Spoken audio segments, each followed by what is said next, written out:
Welcome to this clinical meeting. Who's presenting first?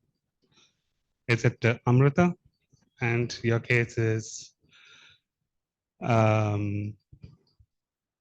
against all odds? No, that's N3. What's sorry? From stiffness to spasm. Okay, over to you.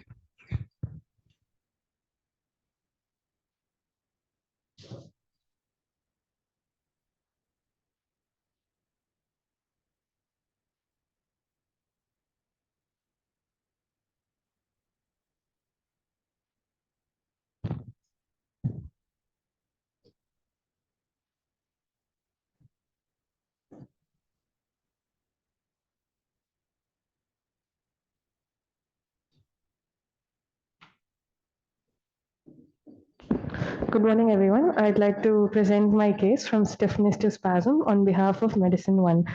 This is regarding a 22-year-old worker from a dairy farm in Vijayawada who presented to CMC in an intubated state with chief complaints of fever, progressive decrease in responsiveness for the last 4 days, and one episode of muscle spasms 1 day prior to presentation to CMC.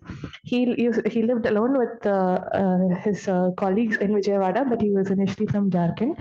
So the history that was given to us was unreliable at presentation, as the patient relatives were not with him during the beginning of the illness. So the history obtained from the relatives goes like this. He reportedly started having fevers around 1 week ago, and he noted that he was having difficulty speaking and poor oral intake. For these complaints, he was taken to a local hospital, where on day 2 of admission, he was noted to have severe muscle spasms and subsequently developed respiratory distress and was therefore intubated and referred to CMC for further management. Past and personal history, he does not have any comorbidities or no habits and no history of alternative medicines. On examination, arrival here, he came in an intubated state with a pulse rate of 80 and BP of 140 80. He was febrile at presentation. GCS was E4, VT, and M1. Systemic examination, there was chest was clear. CNS examination, he was intubated and sedated. Pupils were 2 millimeters bilaterally. Plantars were mute, and no neck stiffness or meningeal signs were noted. So for the syndrome complex of fever with acute altered sensorium with new onset muscle spasms, we've thought of the following differential diagnoses. It could be a problem meningoencephalitic syndrome, could be attributed to bacterial, viral, or tubercular causes. A septic encephalopathy from a pulmonary or urine source with or a toxic or metabolic encephalopathy.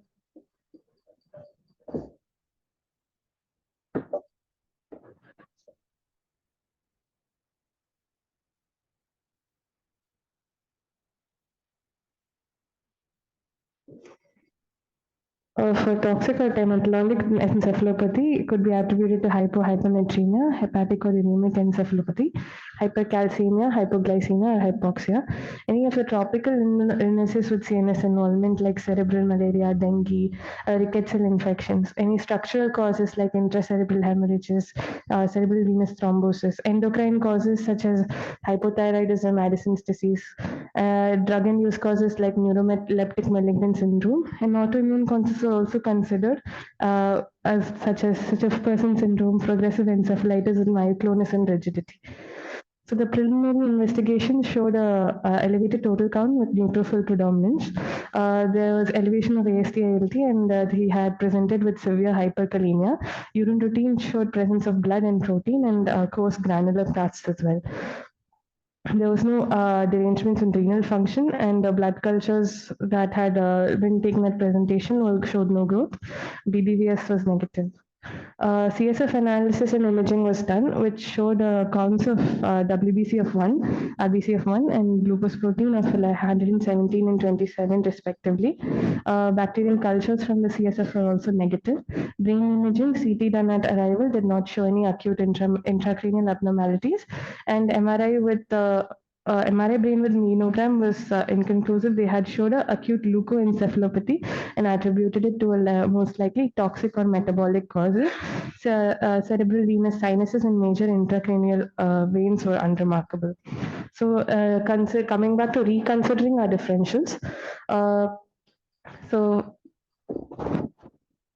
for a diagnosis of acute meningoencephalitis, our CSF analysis was normal, so we couldn't rule out that as one of the possibilities.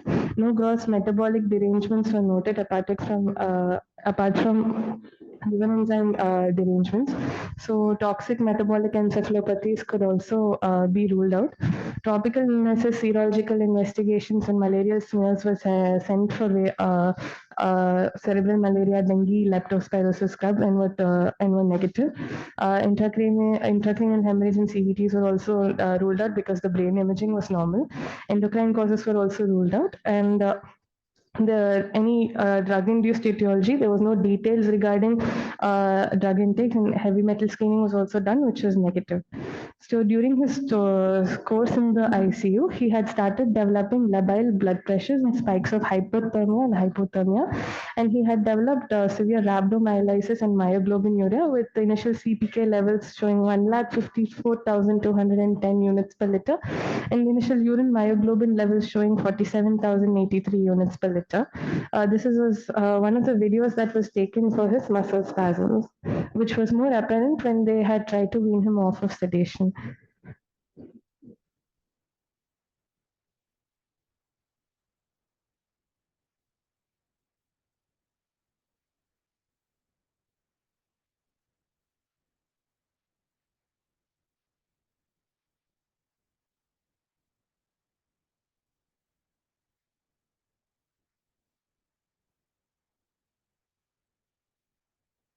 So a current symptom profile with fever and altered sensorium, you can also add the new symptoms of muscle rigidity and spasms and autonomic disturbances and severe rhabdomyolysis. With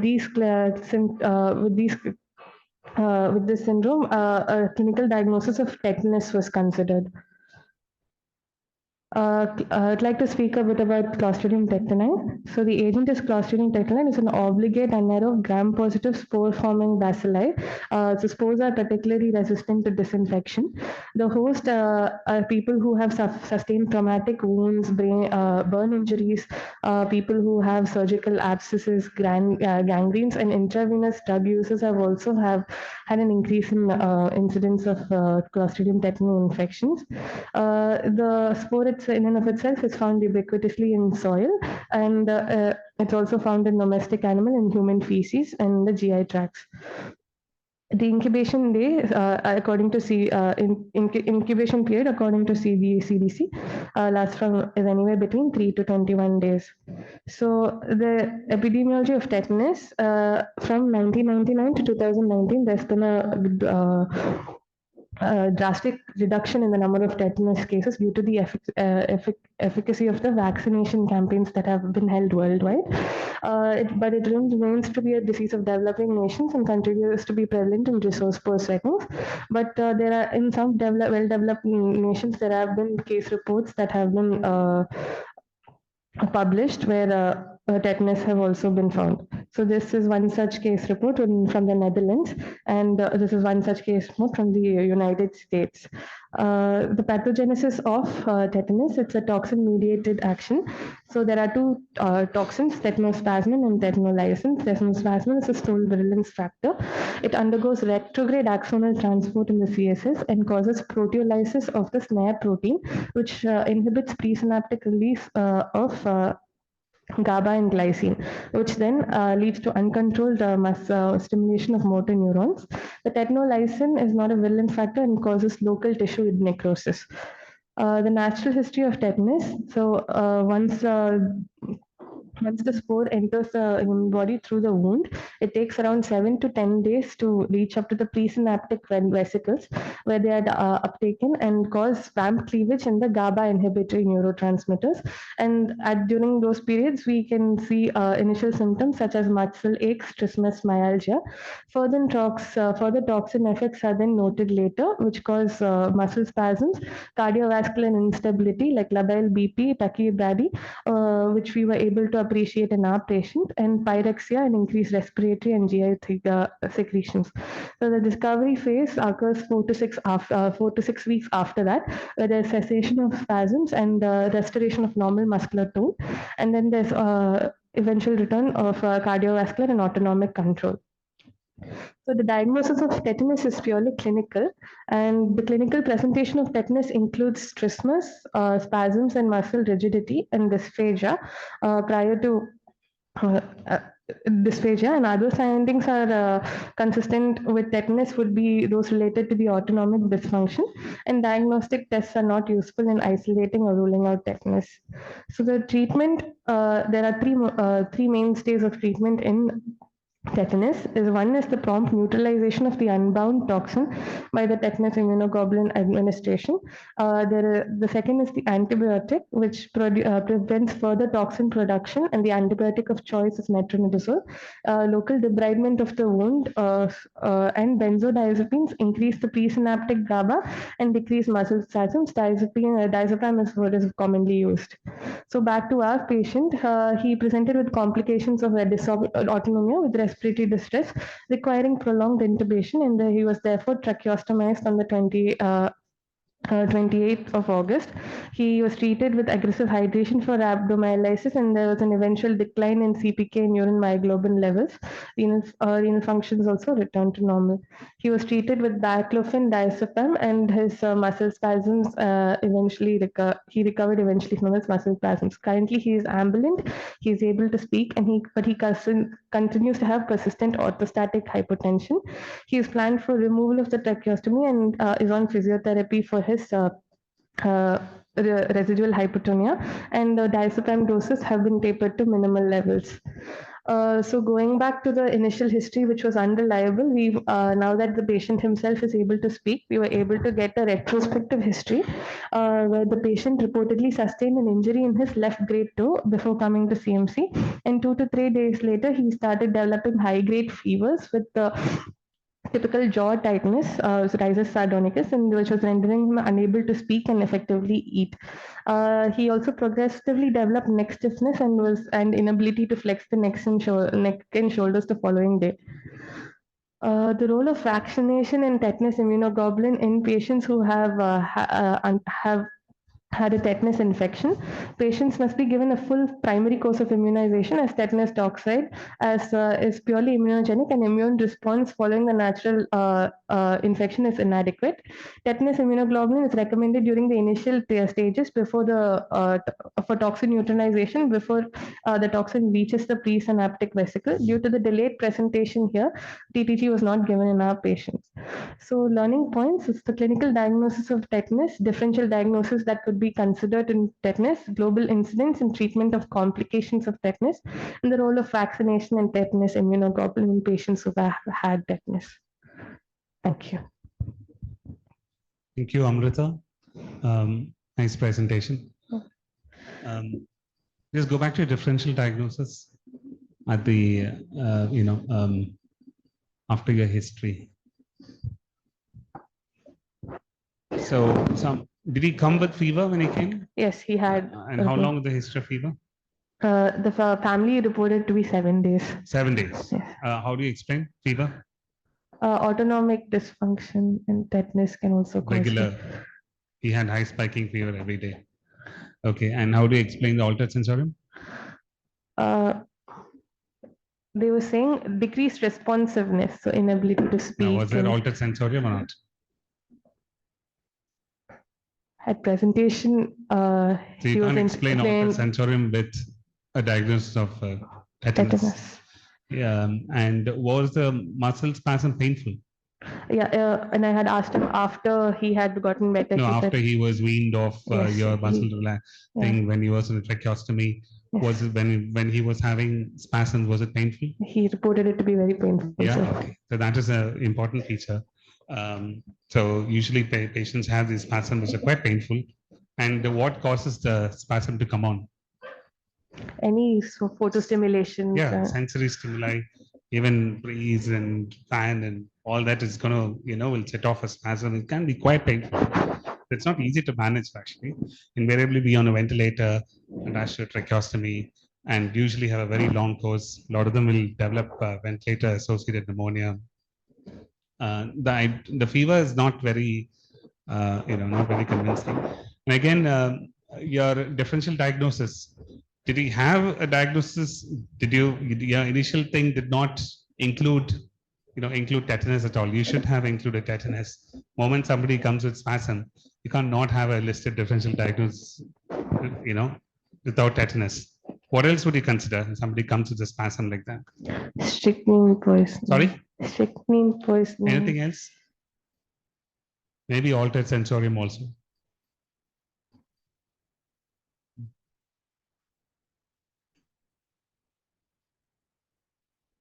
What about rabies? Yeah, you should consider that also. So that both of not there. I mean, I know you got a big list of differential diagnoses. I'm not sure whether did you, is it your patient? He was in the ICU for almost 20, 30 days. So came to ED and went to ICU, then came to you. Yeah. So this is not your differential diagnosis. This is like sort of made a clinical meeting differential diagnosis. It's okay. I mean, I know some of these can have spasm, but then a patient like this comes with spasm, you have to consider tetanus. You can't, not consider.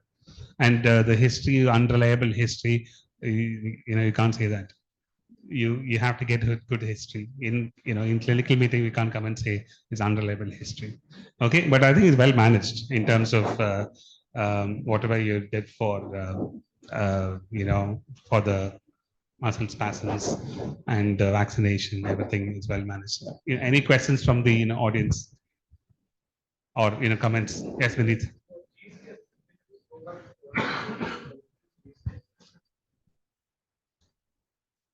Yes.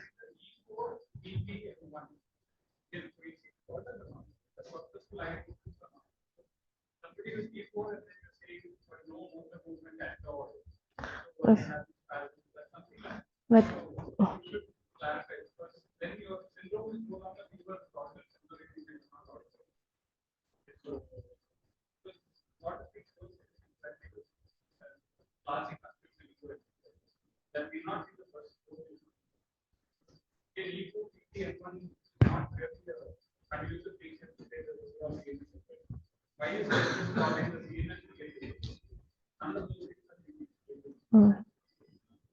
What did the CT show?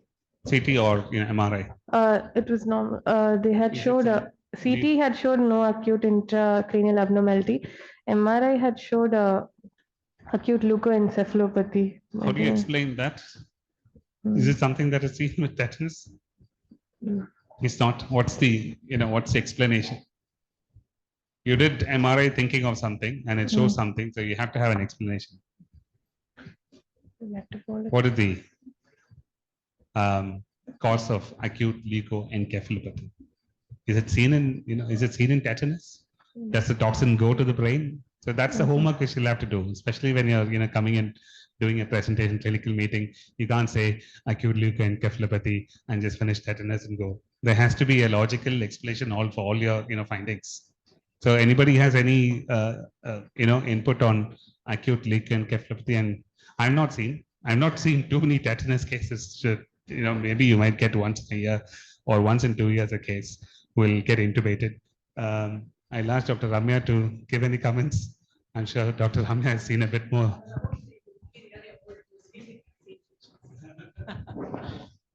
We used to actually get case 1 or 2 patients a month before. It's come down really drastically. No, before when I joined in 2005 and all that.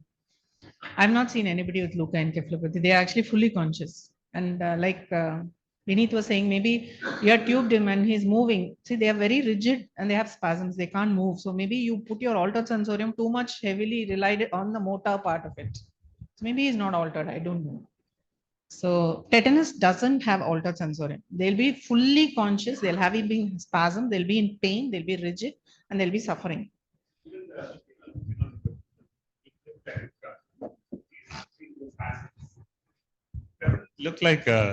It doesn't look like a tetanus spasm kind of, which just goes into severe spasm. This looks more like some sort of, I'm not sure, maybe myoclonus. Right. So, which unit? Medicine 1. Medicine 1. Okay. Anybody from Medicine 1 here?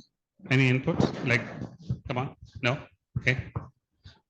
All right. So I will definitely think because it's a clinical diagnosis, many things are odds with a diagnosis of tetanus.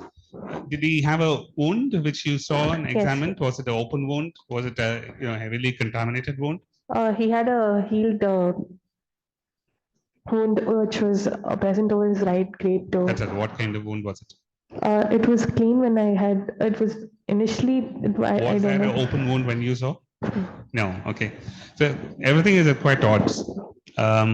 Is there any other alternative, explanation? Any other diagnosis which can fit into all this? Autoimmune. Fevers for 7 days, isn't it? Not scrub typhus? Sorry? Correct. Fevers, even the autonomic dysfunction causing. Yeah, but the fever as a manifestation for 7 days, like it's not something that's commonly seen. Did he have anything to suggest it could be scrub typhus? Even the opsoclonus, myoclonus that we see, we don't see a high CPK. Dengue can have severe myositis. We've had patients with dengue fever had very high CPK levels going into myoglobinuria, abdomen. I'm talking, no, this myositis being caused by dengue. 1 or 2 cases we've had where I'm sure, I don't remember seeing case reports, case series. Did you do dengue serology? Yes, it was negative. Okay. Any other alternative explanations? Any dog bite history? No. Okay, because the rabies can also have autonomic dysfunction.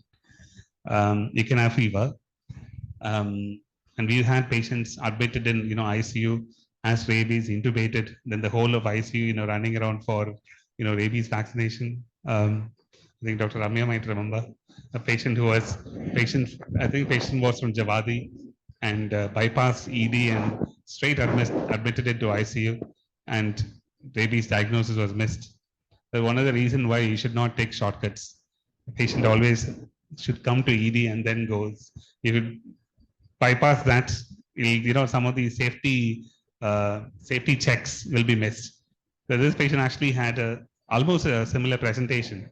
Didn't have diagnosis. Finally, it turned out to be rabies. And it was looked after without much protection by all the ICU staff. And I think there was a big hangama about vaccine for all the staff. Anyway, I think we will end there. But I think you should keep your mind open. Go back and see the case and see whether you missed anything. Do consider other dengue and rabies as a diagnosis.